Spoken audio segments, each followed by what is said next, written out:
I had a gentleman who was my mentor for school, and I've been asking him for about 2 years, I think, to come and preach for us.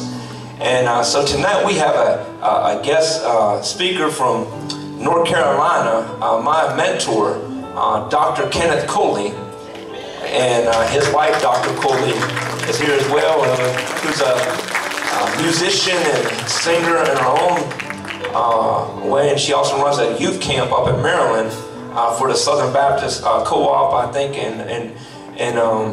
but Dr. Coley is the type of person who doesn't care. When you meet him, he just, hey, I'm Ken. And he's well written, has written unique. He's written some great books, and he is referenced in the world of academia. But I would tell you, he has been a friend to me when I didn't have a lot of friends who would pour into my life when I really needed someone. Starting a church and planting a church is work, beyond work, and a faith walk. Dr. Beecham, it's a faith effort, and you have to be a faith walker. And Dr. Coley was in my corner, and he sowed into my life when I talked to him about the vision. But I would tell you this about him. He loves Jesus Christ. And he doesn't care about all his credentials and all the other stuff. But I just want you to know, when he comes up to preach, I know the Lord's going to use him mightily, and I'm ready to receive. And it's such an honor for me to have him come here tonight, and for him and his wife to take time out. And so when you see him, know that he was a help to me and a blessing on my life when I needed someone so bad. I didn't have a man of God who believed in what I was about to do. And he heard a little bit about the vision, and immediately I know the Spirit of God spoke to him and just encouraged me at that moment and said, you know, God's brought you here for a reason, and God's going to do something great. And he said, I see it already. He saw some things in me that I didn't see in myself. And don't you know, everyone needs to be encouraged from time to time? Come on, if you need some encouragement, why don't you give a hand? So he was an encourager to me. And so, after this sermonic selection, I want you to receive my friend, Dr. Kenneth Coley. You know, in our church, we don't do standing up and stuff for man. We stand up for Jesus. And so I don't need anyone to do anything weird, anything other than what we do. We lift up the name of Jesus here. But I want you to honor him for being the man of God that he is, and be ready to receive the word of God as God's using him mightily tonight. So let's receive this M3 praise team. Amen. And I'm going to grab a mic, okay? Wow, where'd that come from? Nice. I was looking around. Seek and you shall have. Nice. And it's okay if I take this coat off? Appreciate it. I love your pastor. I just love your pastor.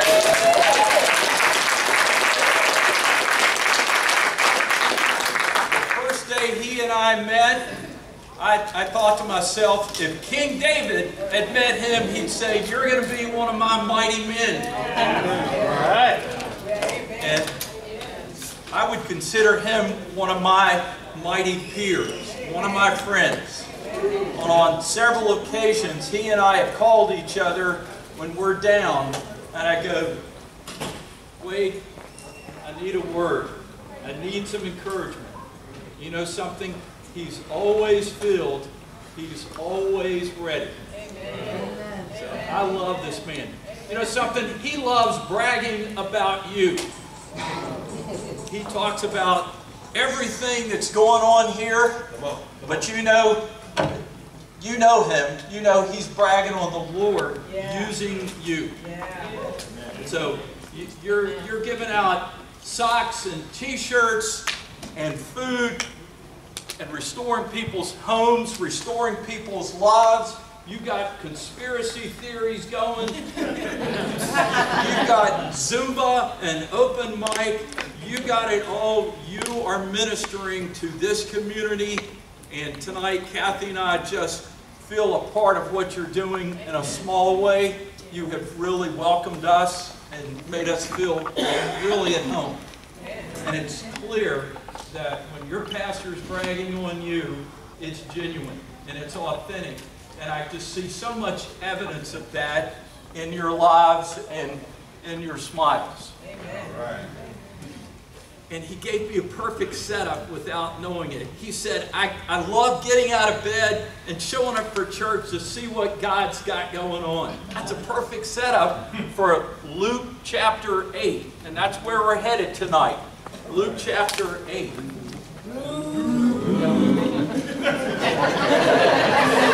Okay, somebody's got to explain that. Luke, okay. Where's Luke at? Luke's go ahead. Okay.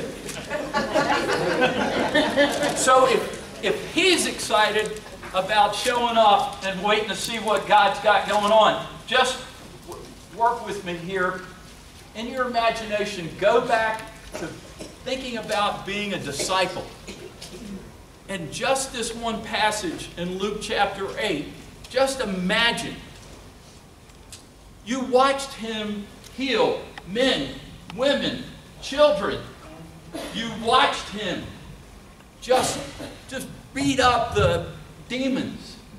You watched him calm the sea. Amen. When you were scared to death, you watched him do that. And everywhere he went, there were crowds.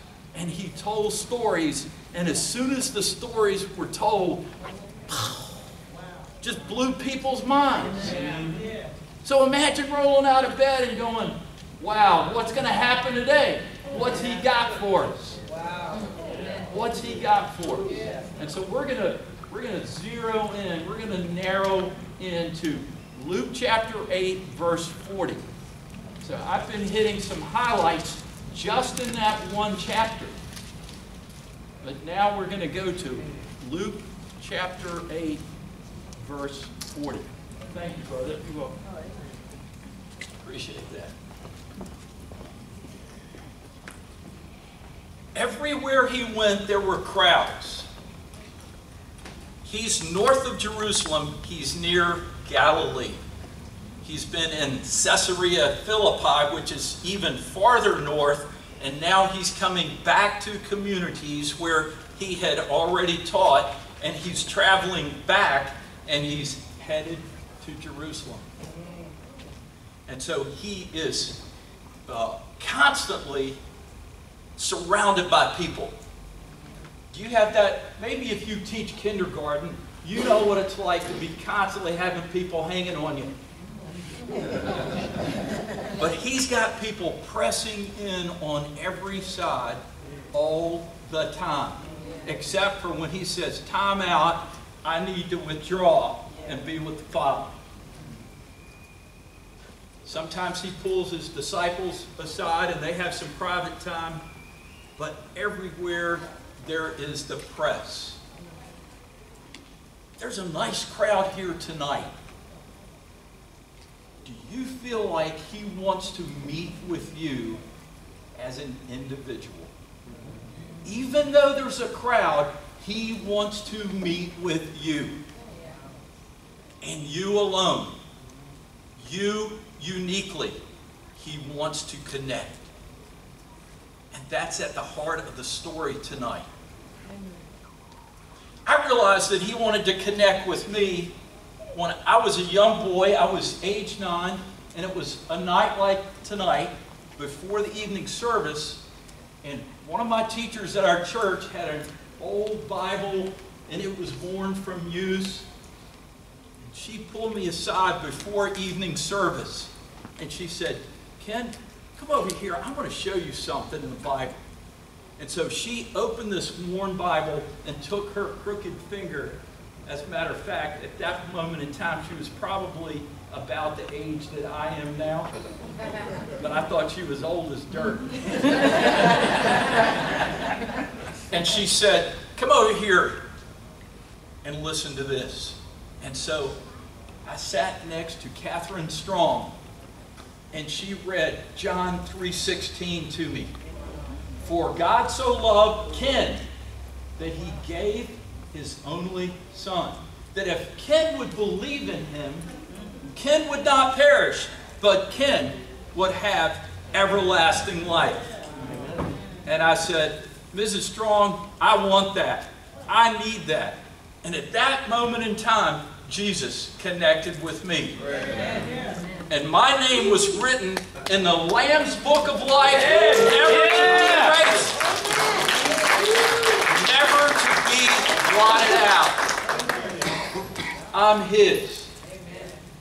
And He wants to connect with each one of us. But not just that one moment for salvation. He wants to connect throughout our lifetime, each day. And it took me no time at all for me to figure out I'm in a room filled with people that have connected with Jesus. This used to be Gold's gym, I understand. Now it's God's gym. And I can tell you come here for workouts. God's working you out. It's Pam, right? Yes, sir. Sister Pam's up on the front row. She's got the fan going. She's working out. And I don't know if you came for a workout tonight, but I hope you came to hear from Jesus, from His Word, and allow Him to connect with you. So let's take a look at Luke chapter 8, verse 40. And as Jesus returned, the people welcomed Him, for they had all been waiting for Him. Okay? I want you to feel the press of the crowd. I don't know where you hang out, where there's big crowds. If you're anything like Kathy, you try to avoid crowds.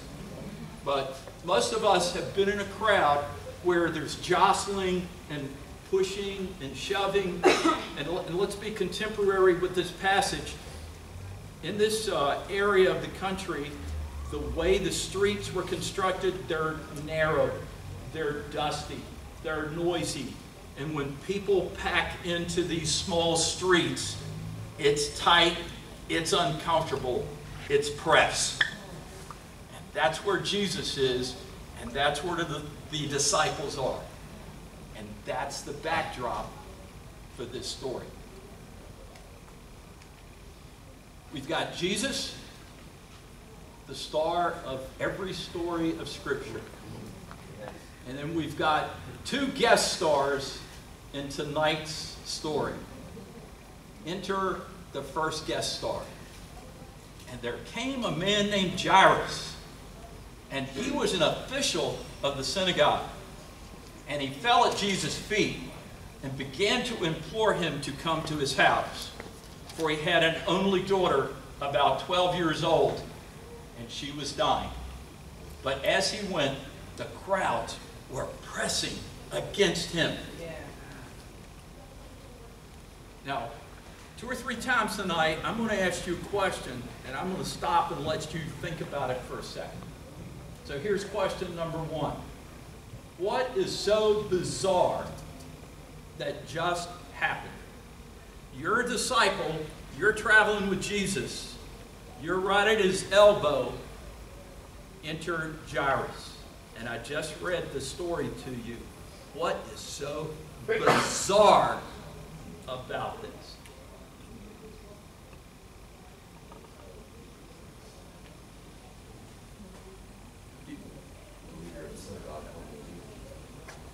The leader of the synagogue, and no doubt, did some background reading, no doubt they had met before, because every community Jesus went into, he would be invited to speak in the synagogue.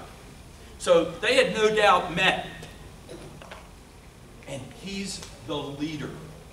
Okay? He probably planned worship. He probably set things up. Guaranteed, everybody on that street knew this guy. And guaranteed, when he needed to get through, they stepped aside to let him get up to the front. Okay? So he works his way to the front, but so bizarre, he is down on his face. Down on the ground, pleading. And I bet you they just took a step back. This is the leader of the synagogue, and he's in the dirt? What's happening? This man is desperate. One of the first times I studied this, my daughter, who's now 24, she was about 12. And as I read this, it brought tears to my eyes, because I could just imagine hearing my daughter is dying. And in his desperation, where he had nowhere to turn, though he had a high station in their society, we see him on his face at the feet of Jesus. Amen. Would you please come to my house? Jesus says, yes, I will. And they start to make their way. Now, I want you to think about Jairus, and I want you to put yourself in his place for a moment. There are people everywhere. You just got the man who you think can save your daughter, and everybody's in the way. I'm thinking he wants a security team to clear the way. I'm thinking he's going, could we speed up? Could we please speed up? Kathy sometimes gets tired of me piddling. You know, she's in the car. If it's above 80 degrees, she's ready for me to start that car. And she gets impatient because I'm piddling. And I'm thinking, Jairus is going, could we get this show rolling? We have an emergency here. But the press was there. Now, I can tell we got some real Bible students here. So let me point out a little word here. Earlier in chapter 8, Luke told the parable of the wheats and the tares, okay, and the soils, okay. He told that parable, and some of the soil, some of the seeds were thrown on soil, and it took root and started to grow. But what happened? It was choked out by the other weeds. Same word used here. Okay, I know I got some Bible students who care about this stuff. Same word used here, the press of the crowd. Okay? The press of the crowd. Okay. Thank you, sister. Pressing.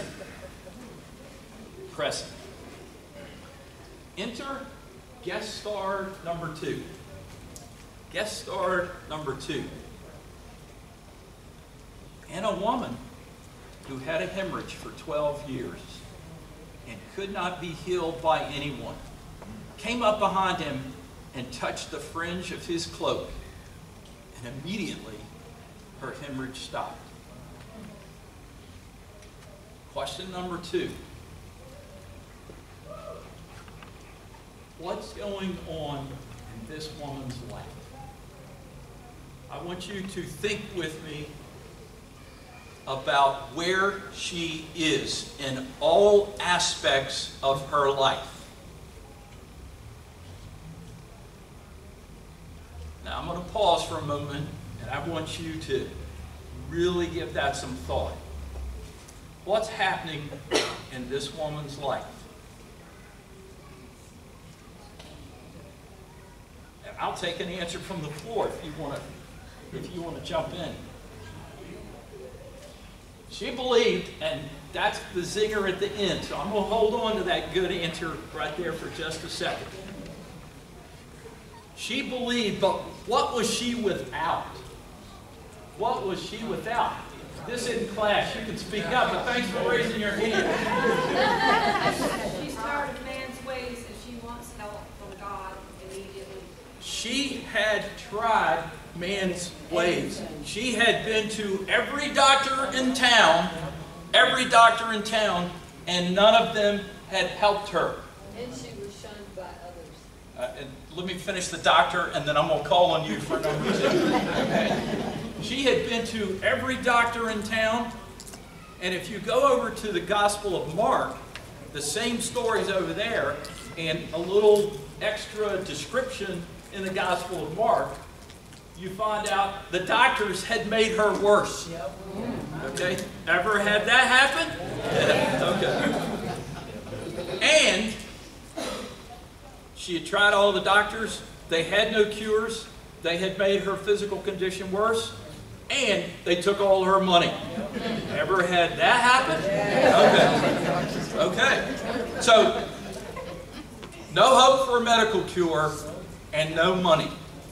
And, yes ma'am, your turn. Other people shunned her. Now, I don't want to go into too much detail and get bogged down here with this, but in their day, if you were bleeding as she was, okay, you couldn't go to worship. Okay, if we took tonight and moved it back to the 1st century, if you were bleeding as she was, you were not allowed to be there. Okay, and so she was what's called ceremonially unclean. But it gets worse. If anybody rubs up against you, they become unclean. Thank you. They become unclean. Are you feeling the desperation in this woman's life? You're broke.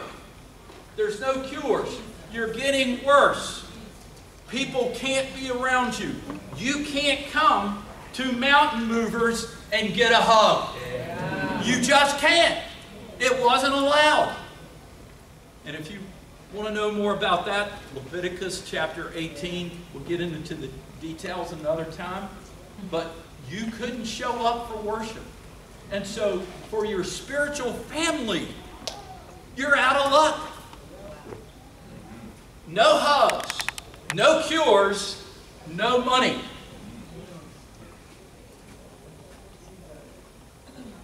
She is struggling. And, by the way, this thing about unclean, a lot of you just came up with that information immediately. If this is new to you, just think about this. This comparison came to me while I was studying. Not exactly the same thing, but today, if you get a nosebleed and you're playing basketball, NBA, and you get blood on your jersey, out of the game, you have to go sit down until they get the blood off the jersey and your nosebleed gets stopped. And if it doesn't stop, you're on the bench. Same idea. Same idea. Okay? And you can't go back in the game until you're clean and the bleeding has stopped. Does this work? Does this analogy work for you? Okay. That's her situation. Thank you. That's awesome. That's just so awful.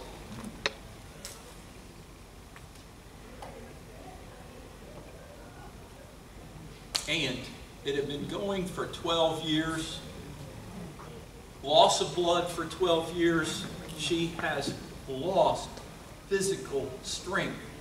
And I'm predicting she was ashen. She was pale. No one can be around you. The pastor can't come up and give you a hug and say, hang in there, sister. That ain't happening. For 12 years. But,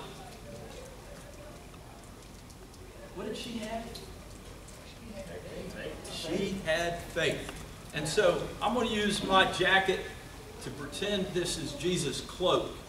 Okay? And so, she comes up behind him and says, if I could just get a tug on the edge of the cloak. Okay, I wanted to act this out for you because she's not down on the ground trying to get the bottom of his robe. Okay, this is something that's worn across his body, and there's probably like a tassel in the back. And she's thinking, her faith at this point, all she knew, all she thought of was, if I could just get a tug, then that might do it. That just might do it. So she had courage. Just will do it. That's mine. Yep. Thank you, brother. That's it. That's it. She had faith that said, he can do it. And he will do it. Amen. What about you tonight? Did you come to connect with Jesus? Did you come with an ailment, with a depression, with a heartache that is anything like this woman? And this snapshot from Scripture is for you and for me.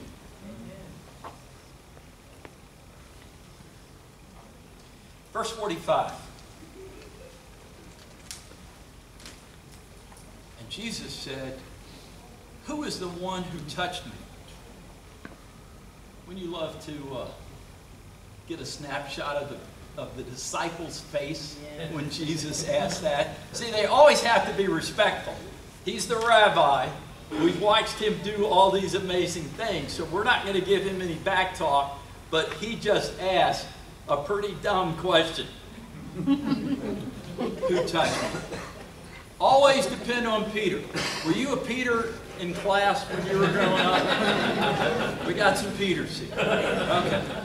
Master, the people are crowding and pressing in on you.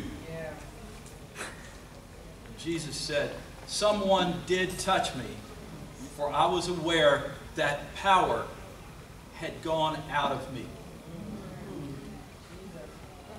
Jesus has the power. He has all power. Alpha and Omega. The beginning and the end. He has all power. And he wants to dedicate that power to you and to me. When the woman saw that she had not escaped notice, I would love to see a good actress with the, oh no, I got caught expression on her face. I bet you Katie, our daughter Katie, could really do. Yeah, we've got a picture of Katie getting caught. That's still happening at 24. Now, remember the uncleanness and the rejection and the shunning? Okay, she's in a crowd. Technically speaking, everybody that she's bumped up against is now ceremonially unclean, and they're not allowed back at Mountain Movers until they get themselves clean, and they have a timeout. Okay? And so the crowd goes, huh, and they step back, and she's shaken, physically weak, but yet now cured. She comes and falls at Jesus' feet. Now, if you're keeping score at home, this is the second person in the narrative tonight that's on their face at Jesus' feet. Amen. I think Luke's telling us something here. Amen. Jesus likes to see us there when we want to come and meet with him. Amen. Listen to this.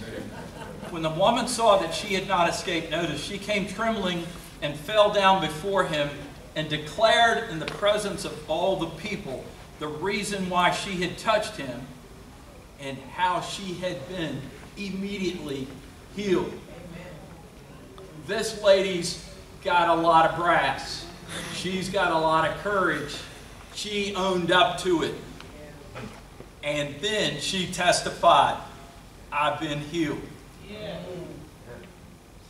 Every time I look at this, I go, why did he take the time to call her out? Why did he take the time to say, someone touched me. I felt the power come out of me. He could have, look, he could have done anything he wanted. He could have, as he walked on with Jairus, remember? This is taking place in the midst of an emergency. This is taking place in the midst of heartache and press, and like you and I have schedules, and we're hustling someplace. This is right in the midst of that. And he could have just turned slightly and given her a wink and kept on going. But no, Jesus has got time for her. He's not worried about Jairus' emergency or anybody else's schedule. He's got time for you and for me.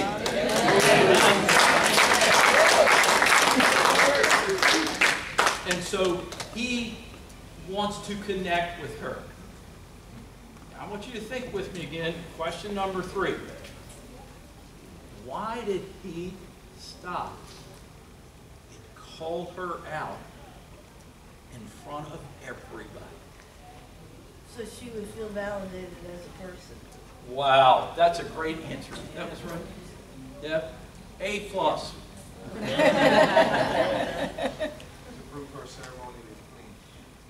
That way, she didn't have this hanging over her head for another 7 days. Okay? And since everybody had met him, and he had everybody's approval, stamp of approval on this lady, she's done. Go in peace.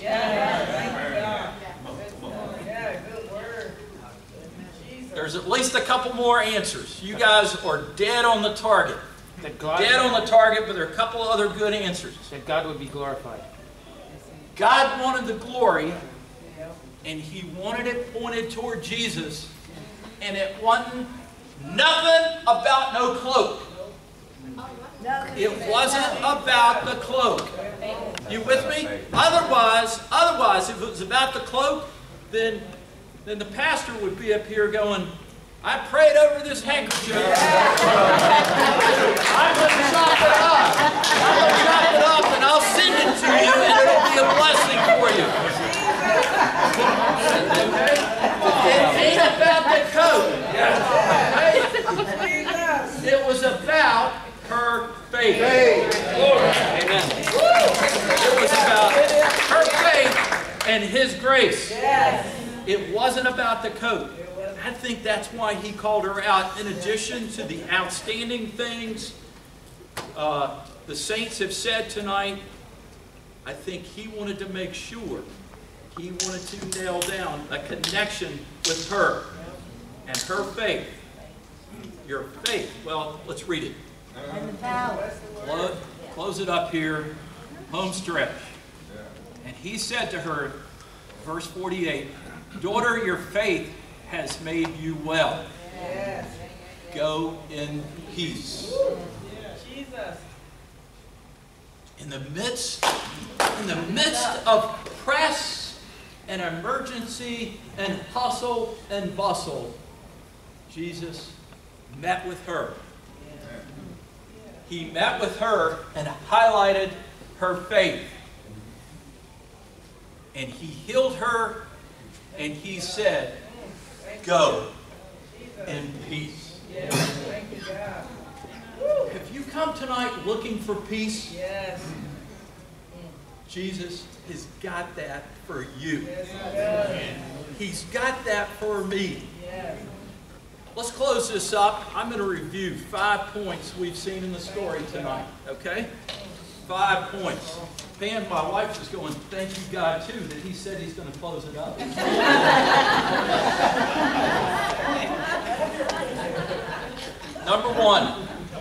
Number one, no matter your station in life, no matter where you come from, life is going to bring you to your knees. I didn't want to invest a lot of time tonight outlining stories from Kathy and me where it's Kathy and me and Jesus and nothing else. Life will take you to your knees. Yes, it will. We saw the high station of a leader of the synagogue, and we saw a lady who was shunned by the entire society, and both are at the feet of Jesus. And everything in Point number two.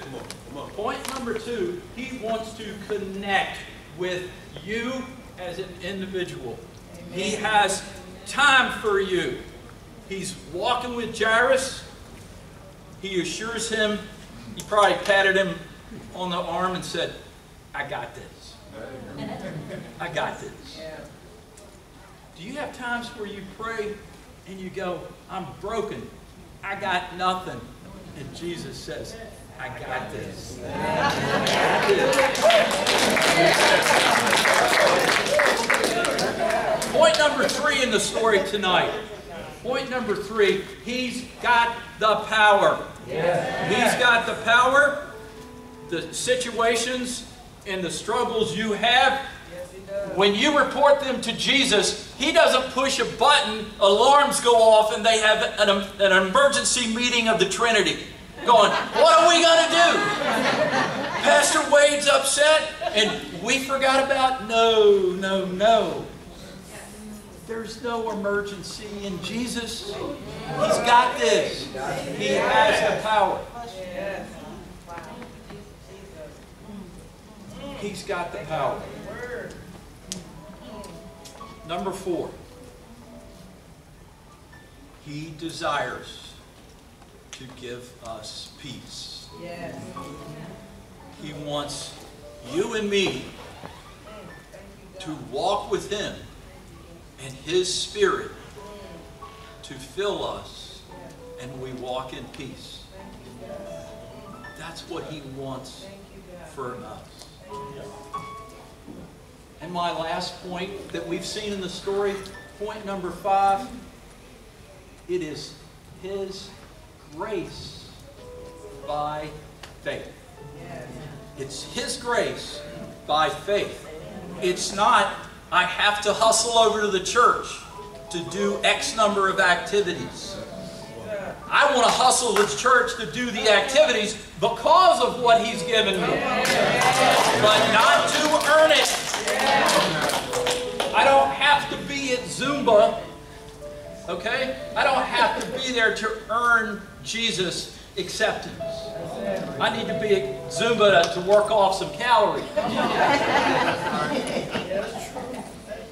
It is by faith. I see lots of evidence of witnessing throughout this congregation. This is unlike every other so-called God, little g, or any other deity. All the other gods and all the other deities of world religions require you to do something to build a bridge to them. And you spend your life earning it. And Jesus says, come and fall at my feet. Your faith has made you well. Hallelujah. I have peace for you. Thank you.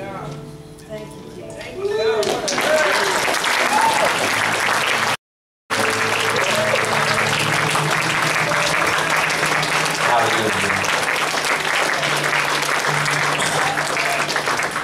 Every knee shall bow, and every tongue shall confess that Jesus Christ is what? Lord. Most of you have heard me talk about being on my knees at one time, nearly 24 years ago. Every one of us has something that happens in our life that brings us to our knees. But the reality is, we don't have to let the circumstance bring us to our knees. We can just get on our knees voluntarily and ask for Jesus to move on our behalf. Someone in here right now has felt like they've been unclean and hurting and in distress, and you feel like you're not deserving. The truth is, none of us are deserving. But God's grace is sufficient. Someone in here needs to get connected to Jesus Christ. I tell you often, and I'll never get tired of saying it, but when I was brought to my knees, I had the gun sitting out on the bed. I couldn't take it anymore. Has anyone reached that point where you can't take it anymore?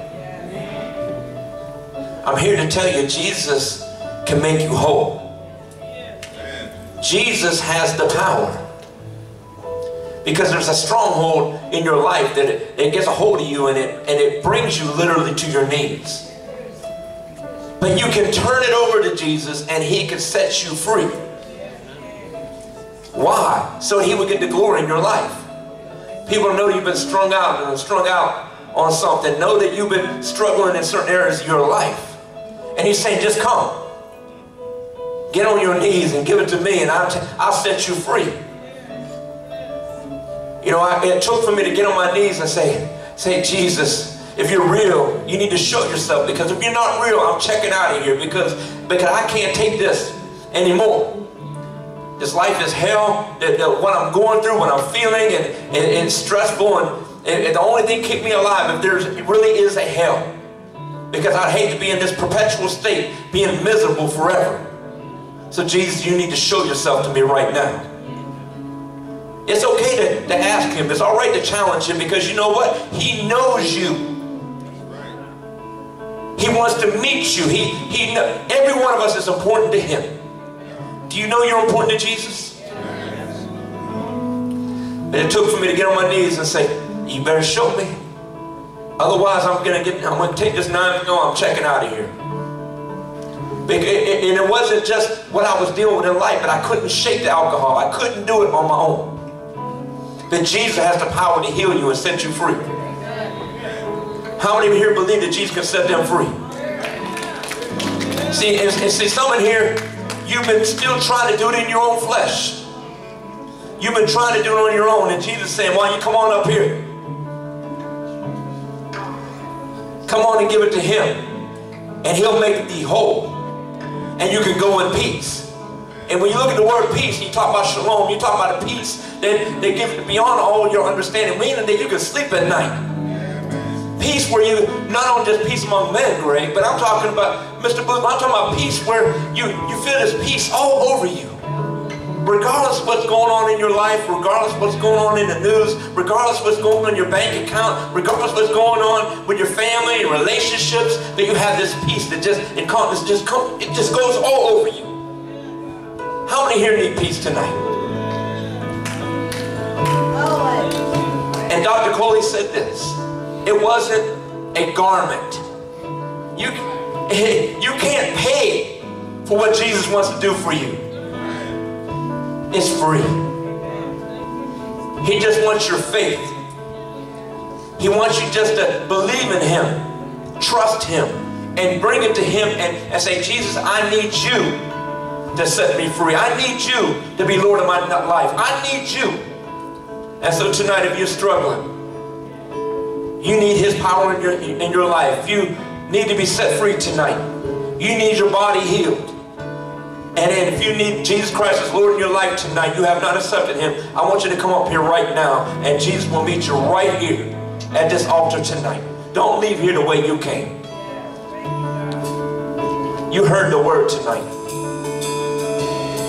You heard the word.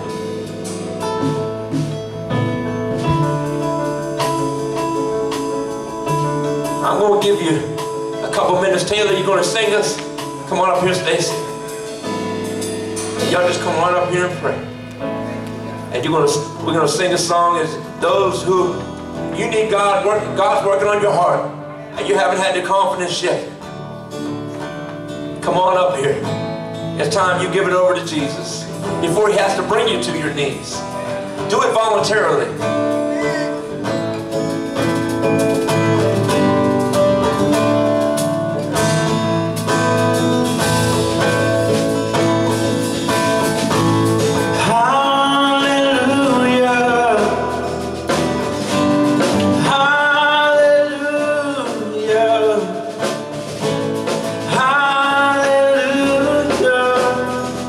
To a king I got on high.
name on high.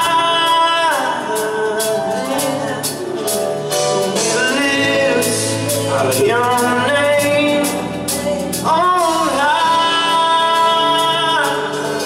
Hallelujah. What's his name? Jesus. Do you know there's power in that name?